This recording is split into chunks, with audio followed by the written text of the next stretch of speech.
जी, Indian missile जो है वो क्रैश हो गया, पाकिस्तान के इलाके में क्रैश हो गया भाई। पाकिस्तान के इलाके में अफवाहें हैं कि ये मिसाइल जो है ये ब्राह्मोस था। ब्राह्मोस वो मिसाइल है जो सुपरसोनिक मिसाइल है। सुपरसोनिक मिसाइल की जो स्पीड होती है वो कोई 2.5 मैक से 3 मैक के करीब होती है और बहुत तेज़, यानी कि बहुत तेज़ होता है। ठीक। नमस्कार दोस्तों, स्वागत है आप सभी का। दोस्तों, जैसा कि आप सभी जानते हैं कि हमारी डिफेंस मिनिस्ट्री ने अभी अभी एक खबर दी है कि हमारा एक मिसाइल पाकिस्तान में जाके गिर गया। ठीक है।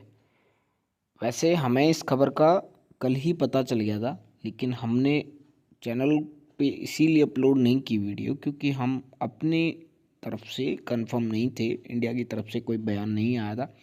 इसकी वजह से हमने इस पे ज़्यादा कोई बात नहीं की आपके साथ, ना ही कोई वीडियो अपलोड किया। तो दोस्तों, अब हमारे पास न्यूज़ आ गई है कि वाकई में एक इंडियन जो मिसाइल था, और कहा जाए शायद ये ब्रह्मोस मिसाइल थी जो पाकिस्तान में जाके गिरी है, जिसको पाकिस्तान रोक नहीं पाया है। तो देखते हैं दोस्तों, वीडियो देखते हैं, चलिए। अहम खबर से आपको अपडेट करें कि पाकिस्तान में भारत का हाई स्पीड ऑब्जेक्ट गिरने के मामले की बात की जाए तो भारतीय वजारत के मुताबिक मिसाइल गलती से चला, माजरत खां है। वाकया मामूल की मरम्मत के दौरान तकनीकी खराबी के बाइस पेश आया। भारतीय हुकूमत ने वाकये का संजीदगी से नोटिस लेकर आला सतह की इंक्वायरी का हुक्म भी दे दिया है। वज़ीर ख़ारजा शाह महमूद कुरैशी साहब ने हमें ज्वाइन कर लिया है। भारत की तरफ से वजाहती बयान आ गया, एतराफ़ भी कर लिया कि गलती से ये मिसाइल जो है पाकिस्तान की तरफ आ गया था। ऐसी हमाकत से दो मुल्कों के दरमियान जिनमें कशीदगी है, एटमी कुव्वतें हैं, एक जंग छिड़ सकती है। आपको अंदाजा है कि 26 फरवरी 2019 को आपने क्या किया? आपने हमारे पे बमबारी की, आपने हमारी सरहदों की खिलाफ वर्जी की, आपने हमारी एयर स्पेस की खिलाफ वर्जी की। हमने आपके 2 जहाज गिराए, हमने अभिनंदन को चाय पिलाकर रुखसत किया। अब सवाल ये है, अभी वो चाय ठंडी नहीं हुई तो आपको फिर तलब हो गई। मत कीजिए ऐसे, मुझे जवाब चाहिए। DGISPR ने एक प्रेस कॉन्फ्रेंस की और प्रेस कॉन्फ्रेंस के अंदर उन्होंने बताया हमें कि जनाब एक सुपरसोनिक मिसाइल था और वो मिसाइल जो है वो इंडिया से उड़ा और पाकिस्तान के सरहद में दाखिल हुआ, 124 किलोमीटर तक चला और फिर उसके बाद खुद ही गिर के तबाह हो गया। अब ज़ाहिर है उस पर बहुत सारे सवाल उठने और उन्होंने कहा जी हमने दफ्तर ख़ारजा को कह दिया कि वो इसके ऊपर बात करे। इसके ऊपर जो है ज़ाहिर है कि उनसे सवाल पूछे गए, लेकिन उन्होंने नॉर्मली उन सवालों का जवाब देना मुनासिब ख्याल नहीं किया, या दिया भी तो उस तरह डायरेक्ट नहीं दिया।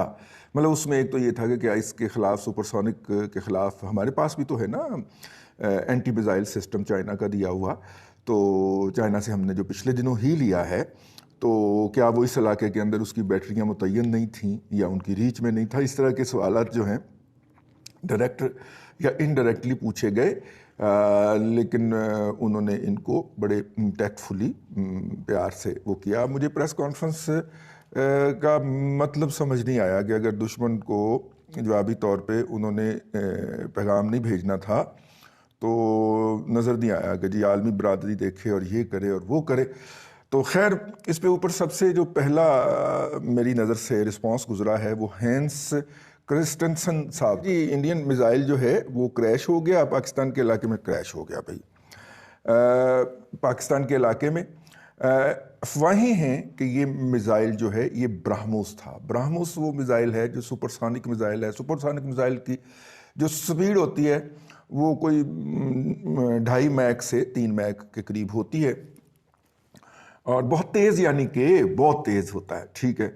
और उन्होंने कहा कि इसके बारे में अफवाहें हैं कि ये न्यूक्लियर कैपेबल है। उन्होंने कहा जी अगरचे मैं इस तरह की किसी से आगाह नहीं हूँ कि ये न्यूक्लियर कैपेबल है या नहीं है, लेकिन ज़राए ने जो है वो कंफर्म किया है कि ये था ब्राह्मोस ही।